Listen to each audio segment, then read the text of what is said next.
I'm Brian Robinson with RG Group. I'm project manager on this project, and I'd like to show you kind of what we do.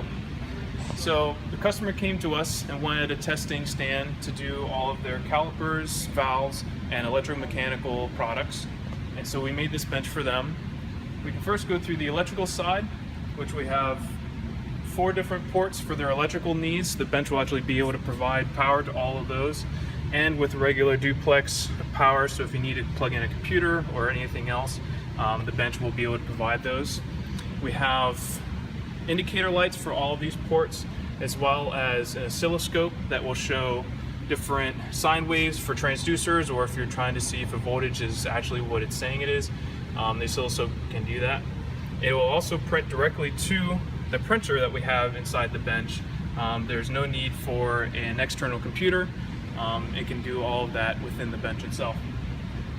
Within the hydraulic side of it, we have 2 main pressure lines where the user can hook up their quick disconnect hose and control the pressure, closed and drain within this selector valve. And within this whole system, we actually can control the pressure right on the front of the bench by having the pressure relief valve.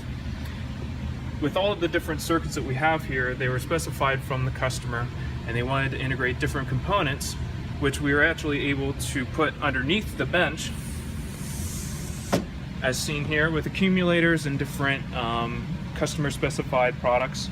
And with the items you see up here, they can place their valves inside these testing manifolds, hook up the hose directly to the bench, and test out that valve to make sure it's working properly, if it's leaking, before they go ahead and install it back in their products.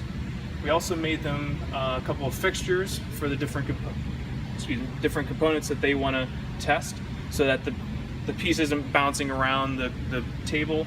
They can just fixture this directly to the bench, so it makes testing a little easier. With this table you see here, it's actually a drip pan, which will drain into a reservoir located beneath the bench itself. This makes cleanup very easy. Let's say you have a component that's leaking a lot of oil. This will make things very simple and very clean, and make your testing procedure much easier for the technician. So we can go ahead and go around the back and see all the different guts that go into the bench. So here we are on the back of it. You can see all the different tubing that we had to do pretty much as built, because all these bends are very custom. But all this is stainless steel tubing with stainless steel fittings, connecting all of the different units together.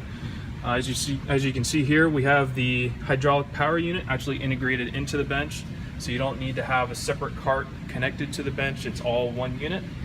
And then also a cooler system to make sure that heat dissipation is achieved, and then actually 2 filters to make sure that all your fluid going through your testing products is nice and clean and won't damage it after you're done.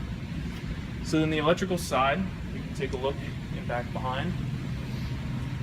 We have an input of 460 shop power, which will supply power to the entire bench. You don't have to have separate power inputs. A big 5 kVA transformer, and as you can see, all the different connection points for the components that are on this electrical side, and a 120 volt AC converter as well for that duplex on the front, and the variable 0 to 60 volt for any electrical mechanical products that you'd need different voltages for. So this is kind of what we get to do, and someday we hope to help you out in whatever situation you need.